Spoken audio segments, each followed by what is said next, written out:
So, a lot of times when I start having students working on their speeches, they really struggle when it comes to doing the research. And a lot of times they're like, I can't find sources on this topic if I use problem solution, or I can't find, I can't find a quotation or something like that. And so I wanted to talk about some search strategies that you could use when you are looking for specific information. And what I think is really interesting is that this doesn't require searching skills. It requires you to think differently than maybe you have in the past. Because here's the thing: a lot of times, let's say we're going to talk about, um, let's do a persuasive speech on why we should have free tuition for 4-year schools, like let's expand A plus, or I'm gonna come up with that one.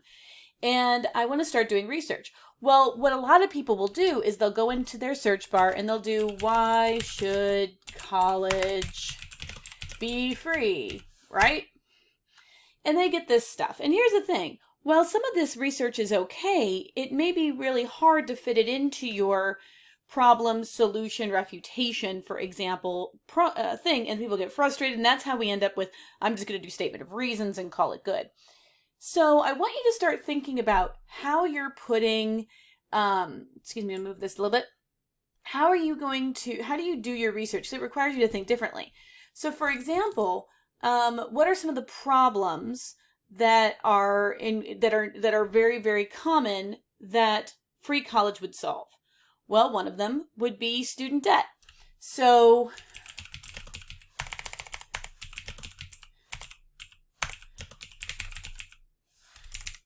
here we go, student debt statistics.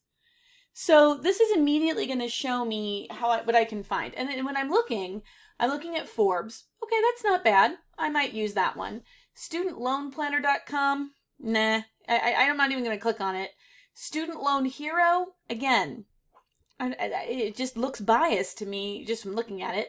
Lexington Law. Now that one might be tempting, but I would be careful. And here's the thing: a lot of people go into this people ask, and they click on this, and they will often just pull it off of here. If you're going to do something like that, if you're going to use these pull downs that Google provides, always open the article, and I'm gonna tab that. I'm gonna do an open tab there, and we'll look at it in a second. Nitro College, Fool.com. Now, a lot of people think Motley Fool, that's a good thing, right? And because the Motley Fool's a pretty well-established website. Maybe debt.org. I wonder who they are. Let's open that up.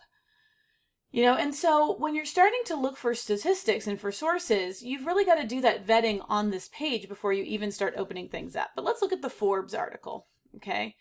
And this is, that's the debt.org one. So this is by a senior contributor, okay? And I'm going to look through here. Now, if I'm just pulling, like, so it says student loan statistics overview, and it's got these things. I'm really, there it is, look. Federal Reserve and New York Federal Reserve. That's where they got the statistic from. Okay. That looks pretty relevant. Now, in a perfect world, if you had a lot of time, I would recommend going back and seeing if you can find this, and then actually pull from there. As a matter of fact, I'll see if I can do it. I'm actually just going to put this in the address bar, copy and paste it. And this is actually pretty cool. Check this out. Check out what we found. Household debt and credit report. Now, this can look kind of intimidating at first, but one of the great tools that we have at our disposal is I can go in here, and this says mortgage balance and things like that, but I can go in and go up to the top, household debt and credit report, and I can look at these and do searches in this particular section, right? And see if I can find. Let's look at this data bank. What's this say? And by the way, I haven't practiced this ahead of time. I wanted you to see me do it live. Student debt. Cool. What does that say? So sometimes it's kind of a general, it's kind of like a scavenger hunt to kind of find good information. But like, here's student loans as a segment of total debt. That's kind of cool. So I can click on this, and hopefully it'll come up. And look at those statistics. It's not coming up because I want it to. Oh, it's downloading. Sorry. here's what's really cool. Check this out. This is coming up as an Excel sheet, and now I can actually pull this and pull this data directly if I want to, Now that might, again, if you are doing a speech, probably citing Forbes is going to be okay. But as you continue to get more sophisticated with how you do research, it's always good to at least look at where reporters and where writers are getting their information, because it's going to sound better.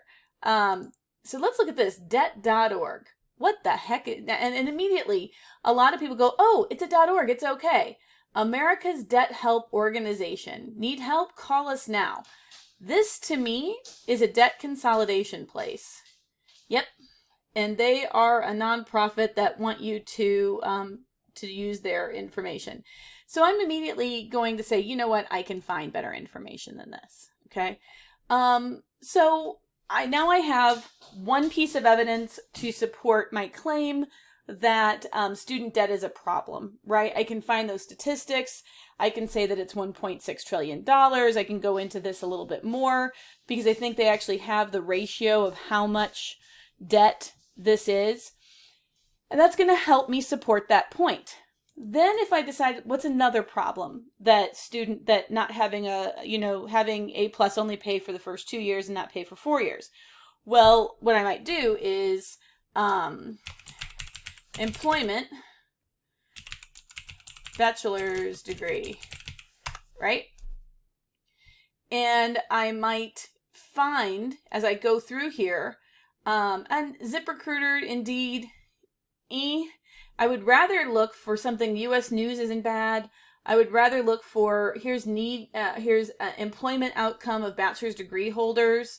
So there's a lot of things here that I can start looking for and say, okay, so this is, the average unemployment rate for young adult bachelor's degree holders was lower in 2017 than in 2010. However, the median annual earnings was constant, was not measurably different. So, if I'm trying to sell the idea that a bachelor's degree is worthwhile and that you should go get one, I might talk about this unemployment rate. And I might take this earnings piece and think about that for my rebuttal down the road in the third main point. As you're doing research, sometimes you're going to find information that will satisfy 2 or 3 different places. And that can actually be really good. And so that's worth doing when you're doing your research. I think the bottom line here is when you're doing research for your speech, don't just plug your topic into the search bar and expect that you're going to get what you've decided. You really should be doing research on your support points or on your sub points in order to really get good sources. And so you have to kind of think differently than maybe what you have done in the past. And that's one of the difficulties with having really narrow topics. You end up with better speeches, but it can be a challenge when you're trying to do your initial research if you don't change the way that you think about how you're looking for research. So I hope that that's helpful. As always, if you're struggling or if you want me to go over this, please let me know and I will be happy to do it for you. All right, see ya.